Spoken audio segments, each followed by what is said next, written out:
Hi YouTube family, it's Yvonne from Ginger Chick Rehab. Today is one of my Trash to Treasure, my thrift store makeovers. On my channel I do a lot of thrift store makeovers. I do lots of Trash to Treasure flips, and along with my husband Chris, who does the furniture flips, we share the process of what we do to these unloved, outdated, unwanted items and get them ready to resell. So in today's thrift store Trash to Treasure makeover, I am doing a couple of benches. Though I thrifted them at different times and probably different Goodwills, they are very similar, and I just love little benches. They sell pretty well for me, so I just want to share a process of what I do to get them ready. So I just absolutely fell in love with this style of bench. I love those little slats on the side. This is a nice solid wood piece. There's not a lot to have to do to the wooden portion of this bench. In $609, I did not think that was that bad of a price for something I didn't have to put a terrible ton of work into. What are the chances of running into one that kind of has the same similarities, that squareness to it, that nice heavy wood? This one is much smaller, but boy, it sure is cute, and I just love that solid wood. I like when I know that they're going to be nice and sturdy. So you know it's time to take these apart, and this little bench, when I thrifted it, wasn't even together. That just always cracks me up. And then this one, yep, take your price tags off. You're not going to paint over those anyway. I always leave them on, so when I get to the project, I know how much I had paid for an item. I know some people might take them off automatically when they are done thrifting, but with making YouTube videos, I leave them on to share what the price was with you all. And so I had to assess, and I thought this was made really well. Usually they're screwed into the wood. That usually comes loose, but these had these nice little metal bridges, I'm going to call them, that were screwed into each piece. So that's why this one stayed nice and sturdy. Now comes the fun job of removing all the fabric.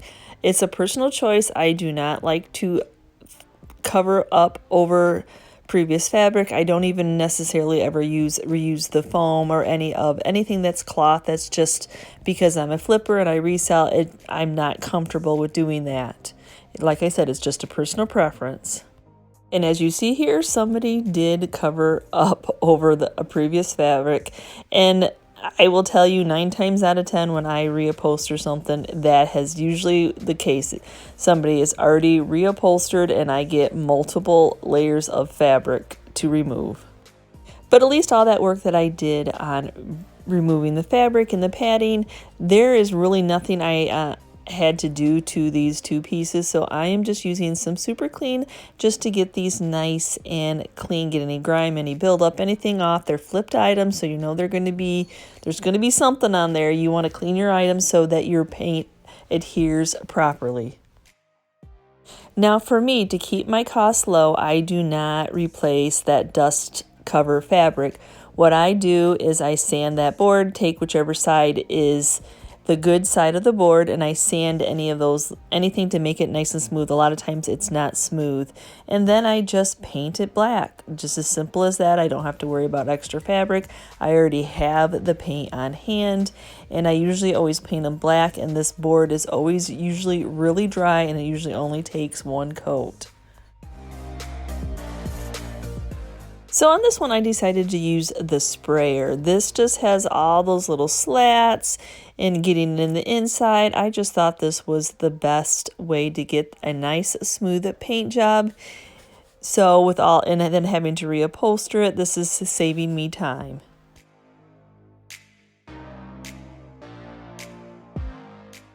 I'm sure you all that have watched my videos multiple times know that I always say, if you can thrift a turntable for a couple bucks, look how nice it makes that, so that I can turn this piece and get all the sides.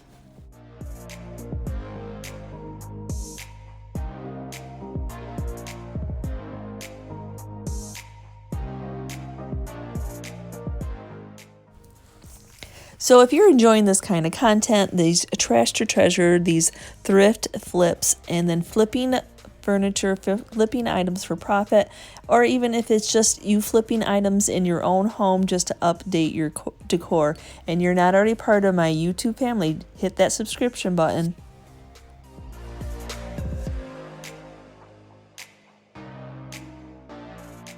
So I can't say enough about the sprayer. We have gone through a ton of sprayers, but that is just a nice smooth paint job. So if you notice, I always like to start that with my items flipped over. I like that I can get the most coverage when they're flipped over, and then when I flip them right side up, I can get them all sprayed, and then I don't have to worry about accidentally marring up the top of them. So I'm actually going to be keeping these benches just black. So I need to get that black paint.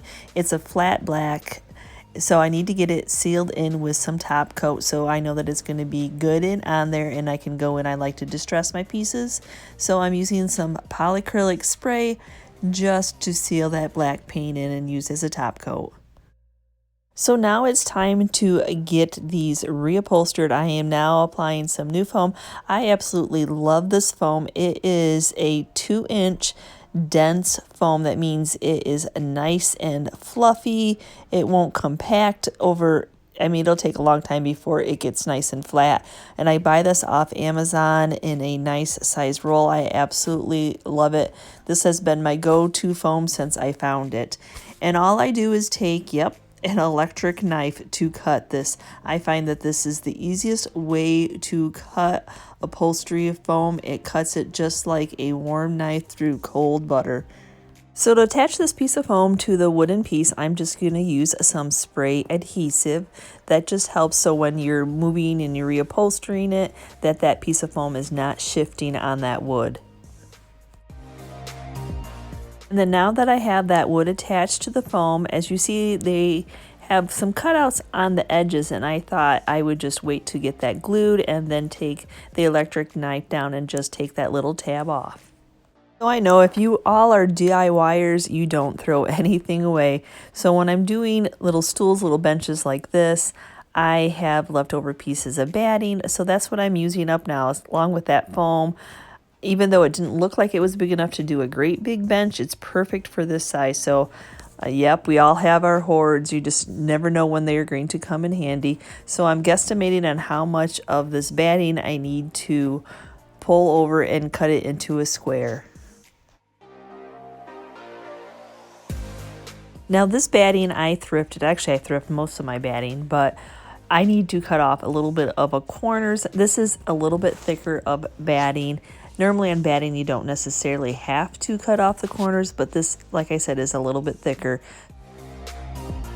So now I'll just pull those corners over. I like to do one side and then do the opposing side and pull it nice and tight, but you don't want to pull it so tight that you bunch it up. And now that I've had my nice little packages, there's not really much to these corners because the batting kind of stretches, so I'm just cutting off any excess. So the same thing here, this is a piece of drop cloth that I have left over from a bigger project. We do use a lot of the drop cloth pieces and parts out in the workshop, but when they're this size, I do save them for projects like this. So what I'm doing now, this is a nice little square. So I am just measuring, making sure that I have plenty of material on all 4 sides. And I'm going to go in and do the same exact thing I did with the batting, where I take a little bit of that corner out. I lift it up. I see where there's enough fabric to cover all the way to hit on the wooden piece, and then lay it back down. This just helps that you can get that nice smooth corner and you don't have a bunch of fabric. And then we can go ahead and start stapling on. Now, I like a little bit cleaner corner, only because drop cloth kind of sheds a little bit. So I fold my edge over, and then I really have to put my weight when I'm doing this. I have to put my arm on that. That foam is so nice and it's so bouncy that I kind of have, I have to put my weight on it to be able to staple into it. And then just like the batting, you want to do opposing sides so you can get a nice little tight package. But remember, you don't want to pull so tight that you get puckers.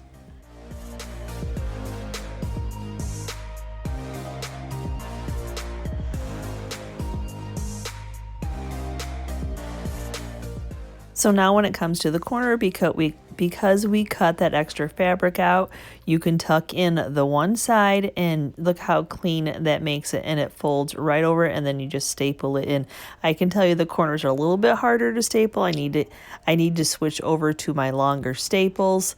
So because I'm getting into that little bit thicker of a fabric on that corner, but at least it's a nice clean package.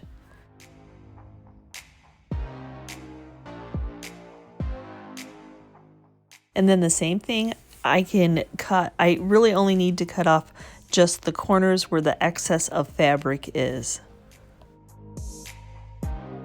Then I use the exact same steps for reupholstering the bigger one. I don't feel that there's a need to re-show you the same exact process. So now I already think that these little benches, they already have some straight lines going on with them. So I like to do like old feed sacks. So I'm going to my silhouette, I'm picking out this Peter Rabbit design. I'm going to change it to a black rabbit. Peter Rabbit to me sounds a little more Eastery, and I'm going to make this into a feed sack reproduction on drop cloth fabric. And then for the next one, I'm going to be using this Feed and Seed Co. I want a rooster on it, and I want a red rooster on a different font. So I'm using the Feed and Seed design, and I'm using one of the roosters out of this 4-pack that I got off the design store. And then you just go in and you delete the ones that you do not want.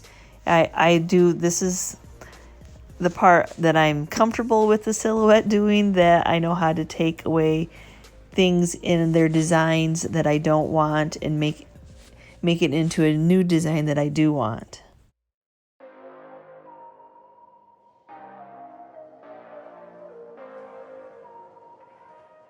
And then I love the idea of a couple different fonts on a stencil. So then I just picked this font for the red rooster and typed it out. And now I have a new design. So I ended up cutting these out on some white permanent vinyl.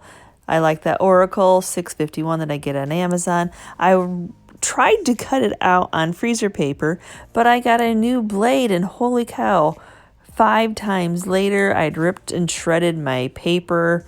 Oh my gosh. So I just gave up and then cut the stencil out on this vinyl. And then I got the top, the black rabbit, too close. And so I had to recut that. You know, sometimes things just don't go as it seems. But if you are going to do this on vinyl, it has to be permanent. The removable does not stay on the fabric. And then I have a well-loved piece of contact paper that actually is very old because you don't want it to be very sticky. You just want to help it transfer your image to what you're doing, because then you very gingerly have to pull it off, especially if it has any little pieces and parts or any little edges. It takes a little bit of time, but it is well worth it because I do love doing this on fabric. So now I always use the Apple Barrel multi-use paint to paint on fabric. I have really good luck with it. It adheres well. The longevity, I've actually washed items that I still have a process of finishing them up, but I know that it's unique to the multi-use Apple Barrel. And so I'm just using a makeup sponge, and as you see, I'm a little bit of paint on, and I'm doing a tapping motion. I don't want full coverage. I want this to look like an old feed sack. So I'm just kind of letting just a little bit of paint on that makeup sponge that I get at the Dollar Tree, and just letting it kind of hit the bumpy parts of the fabric just to make it look like it's aged. And I only did one coat. I'm not going for it to be full coverage. I wasn't going for it to be black. So what I'm doing here is just heating up that vinyl just so it makes a nice clean up. I absolutely love how stenciling on fabric, how crisp the lines are. Now, I don't want to disappoint my regular viewers, as if you noticed that I had off-centered my stencil, because of course I have to add a couple grain sack stripes to this. It would not be a feed sack, a grain sack, if I didn't add some. So now I am using the 1/2-inch tape. If you notice, it's a little bit smaller. I'm just going to be doing 2 stripes. They're going to be very thin stripes, maybe less than 1/4 inch, and I'm just eyeballing. I'm just grain sacks weren't perfect. They were mass-produced items. They were just what they were for feed to be in. So don't stress yourself about trying to get perfect lines. It's that perfectly imperfect. And I'm going to do the same thing. So now I got my 2 stripes taped off, and I'm still going to do the same thing, that dabbing motion, because I want to make it look like it's aged. So now here's my little rooster. So like I said, you can really now tell how well loved this piece of contact paper is. So I'm just laying it on, taking my little scraping tool, making sure that I'm grabbing that whole vinyl, all those little pieces and parts. Well, and then of course 2 of the little pieces and parts got left behind. I absolutely love having a little boutonniere pin. I bought a pack off of Amazon. I find those easier to use, especially when it comes to these little bitty pieces. So I'm just pulling those off and trying to get them back centered, which, yeah, that sticky part always sticks to your fingers. So the nice thing about being able to make your own stencils is you can cut it out to the size that you want. And as you see, yep, I'm off centering it again for a purpose. But now I'm just measuring from the top, making sure that, yes, I know it will be perfectly imperfect, but I still want it to be pleasing to the eye.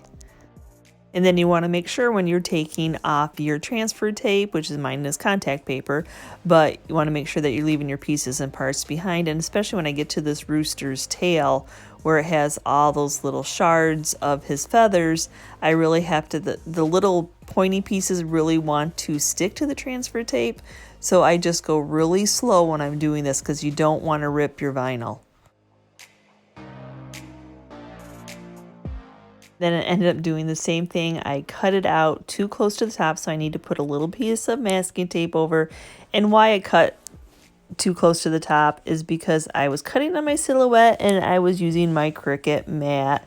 So your mats do make a difference when you're cutting, but why not? I have all these mats laying around. Why not use whatever the first one's available? I'm doing the exact same thing. I'm using that multi-use black paint and using the makeup sponge with just a little bit of paint on it. I just wanted to have that aged look and just let that fabric grab that paint off that makeup sponge. And then I don't really have to use the blow dryer to remove this kind of vinyl off of fabric. I actually just kind of doing it because I let the blow dryer help me dry my paint so I can remove it sooner. I'm not very patient for paint to dry. And yep, I'm going to do the exact same thing. I'm going to put 2 little stripes, 2 little grain sacks on this little rooster too. So now to complete that step of blending this multi-use apple barrel paint in with the fabric, one, so it's nice and smooth and it's a permanent bond, I just take a piece of parchment paper and a no steam iron and then just run it over the whole image everywhere I have that paint for about 30 seconds. And you can feel it before you put that parchment paper on, that paint is crusty. You can feel that. But once you've touched it with an iron and that parchment paper, it just is nice and smooth, and now it's well bonded. Then I like to do one more step, make sure that my product is good and sealed in there and the fabric is protected. I go outside and do a nice generous coat of Scotch Guard fabric protector.